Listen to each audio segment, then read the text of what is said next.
à toutes et à tous, on se retrouve aujourd'hui pour une nouvelle vidéo, la vidéo des sorties livresques du mois de juin.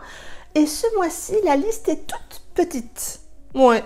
Alors, est-ce que j'ai zappé des sorties qui vont m'intéresser? C'est plus que probable.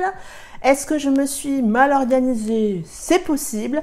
Bref, je vous présente en tout cas les sorties que j'ai notées. Et autant vous dire que celles-ci, il n'y en a pas beaucoup, mais elles m'intéressent toutes. C'est parti! On commence le 1er juin chez Plume du Web, sortira Adaline de Coconan. On va ici suivre un homme qui a tout perdu, sa femme, son fric, ses espoirs, et qui va voir arriver Adaline, cette jeune femme, qui n'arrive pas à le cerner, et j'imagine qu'entre deux, quelque chose va se passer. Vous savez, la Plume de Coconan a été pour moi un gros coup de cœur dans la saga Calliope que j'ai beaucoup aimé, et je me dis pourquoi pas découvrir sa plume dans un autre roman, dans un autre genre de roman. Donc j'ai noté celle-ci. On passe au 2 juin. Chez J'ai lu sortira une nouvelle édition poche, puisque je crois que la première édition c'est semi-poche. Là on est sur du poche de Dublin Street de Samantha Young, qui a rejoint ma bibliothèque il y a peu, dans sa version semi-poche. Je vous avoue que j'aime beaucoup cette version poche en termes de couverture. C'est une saga qui plaît en général, que je ne connais pas et que j'ai envie de découvrir. Je me tâte d'ailleurs à peut-être proposer une lecture commune avec un tome par mois, comme je l'ai fait pour Secret Défense d'Aimer, sur cette saga de Samantha Young. À la rigueur, dites-moi en commentaire de la vidéo si ça vous intéresserait. J'ai vu que celui-ci était à tout petit prix. Est-ce que les autres vont suivre ou pas? Je l'espère. Est-ce que les autres couvertures seront aussi sympas? Je l'espère aussi. En tout cas, celle-ci, je l'ai notée. On passe au 3 juin chez Nisha, sortira Âme accordée, le tome 2 de Backstage with You de Chloé Lomi. Je n'ai pas lu le tome 1 de cette duologie, je ne sais pas. Et je vous avoue qu'il me tente énormément. On est là dans l'univers musical. Les retours que j'ai vus du tome 1 m'ont beaucoup tenté. Du coup, j'ai noté la sortie du tome 2. Bah oui, hein. Bon, peut-être qu'il faudrait quand même que je lise le tome 1 avant, mais en tout cas, je l'ai noté. Je trouve que la couve du tome 2 est tout aussi réussie que celle du tome 1. Je vous avoue que j'ai depuis peu quelques romans de cette maison d'édition en papier dans ma bibliothèque. Je trouve leur couve très jolie, l'objet livre très réussi, il y a une jolie ligne éditoriale. Donc je l'ai noté. On passe au 4 juin et je sais que beaucoup d'entre vous l'attendent puisqu'on en a parlé en message privé sur Instagram. Sortira In Memoria de Isabelle Fourier chez Black Ink Édition. On est là dans une histoire qui se passe à l'université et je vous avoue que pour moi, ça passe ou ça casse et ça m'attire pas forcément beaucoup. Mais ça me permettrait peut-être de découvrir la plume d'Isabelle Fourier, donc je l'ai quand même noté. Je trouve la couve superbe, vraiment, et ça sera peut-être l'occasion. C'est vrai que, est-ce que je suis trop vieille pour lire des histoires à l'université? C'est possible, c'est possible. Pourtant, certaines marchent, mais d'autres n'ont absolument pas marché. Donc, c'est quitte au double. On passe au 11 juin, toujours chez Black Ink Édition, sortira Et maintenant Follow You, le tome 1 de Jen Martin, une romance contemporaine qui se passe à Montréal.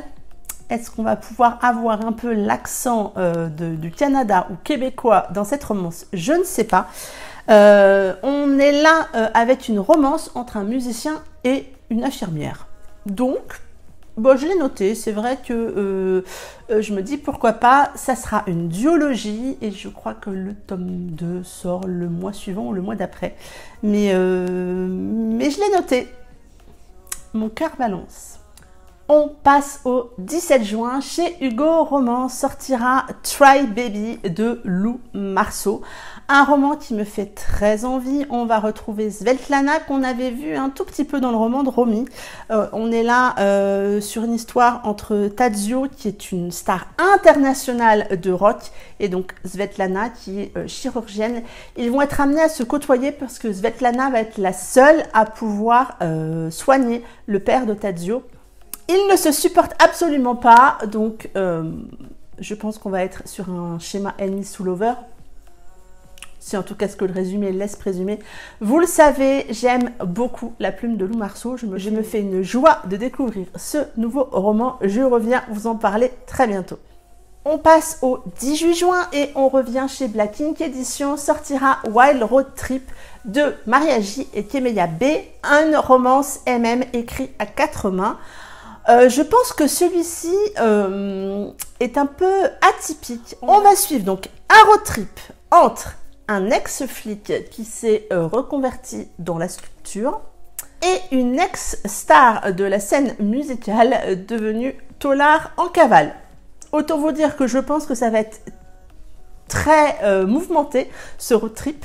La Plume de Marie, vous savez, moi je la connais très bien, je l'aime beaucoup, donc voilà, j'ai vraiment hâte de voir ce que ça peut donner avec Kemeya B. Donc ça sera l'occasion pour moi de retrouver La Plume de Marie, de découvrir La Plume de Kemeya dans ce roman. Et la couve, on en parle, elle est vraiment très réussie, j'aime vraiment beaucoup. Là aussi, je me fais une joie de venir vous en parler prochainement. Et le dernier que je vais parler dans cette vidéo sortie livresque, dont j'aurais dû parler le mois dernier, mais j'avais zappé l'info, c'est le 25 juin, il y a la sortie e-book, mais il est déjà sorti en papier depuis le 24 mai. C'est Queen of Hearts de Clore Smith et Juliette Pierce chez Black Ink Édition.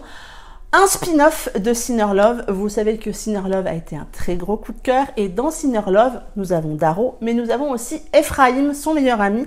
Et donc, c'est Ephraim qu'on va retrouver ici, qui va participer à une émission de télé-réalité et il va tomber amoureux de la mauvaise personne. Je me fais une joie de retrouver Ephraim. Apparemment, et attention, je mets les guillemets, apparemment, d'après Juliette et Clore, c'est une bitlite, mais Sarah Berzio, l'éditrice de Black Ink Édition, nous a prévenu lors d'un live que bon, c'était une bitlite façon Juliette et Clore. Donc je m'attends à tout, ou je ne sais pas justement à quoi m'attendre, mais j'ai vraiment hâte de retrouver L'Heure de Plume et de découvrir l'histoire d'Ephraim. Et apparemment, on aura du Darrow dans cette histoire. Donc là aussi, je suis trop contente de le retrouver. Donc voilà pour cette vidéo sortie livresque. Comme vous pouvez voir, j'en ai pas noté énormément au cours de ce mois de juin. Peut-être aussi, et je m'interroge, parce que j'ai des envies plus hétéroclites ou plus éclectiques. Un des deux. Bref. Et du coup, ouais, je ne sais pas, ou peut-être qu'il y a moins de sorties, j'en sais rien. Et c'est tant mieux, il faut qu'on descende un peu notre palle, parce que bon, j'ai encore un petit peu craqué au mois de mai. Vous verrez ça dans une prochaine vidéo, book haul. Bref, est-ce que vous avez noté d'autres sorties au cours de ce mois de juin? J'attends vos commentaires sous cette vidéo, je me ferai un plaisir de vous répondre. On peut échanger sur des sorties qui nous font très envie. Moi, vous les connaissez puisque je viens de vous en parler, mais dites-moi tout en commentaire. En attendant, je vous souhaite de très très belles lectures. Prenez soin de vous et je vous dis à très bientôt pour une prochaine vidéo. Bye bye!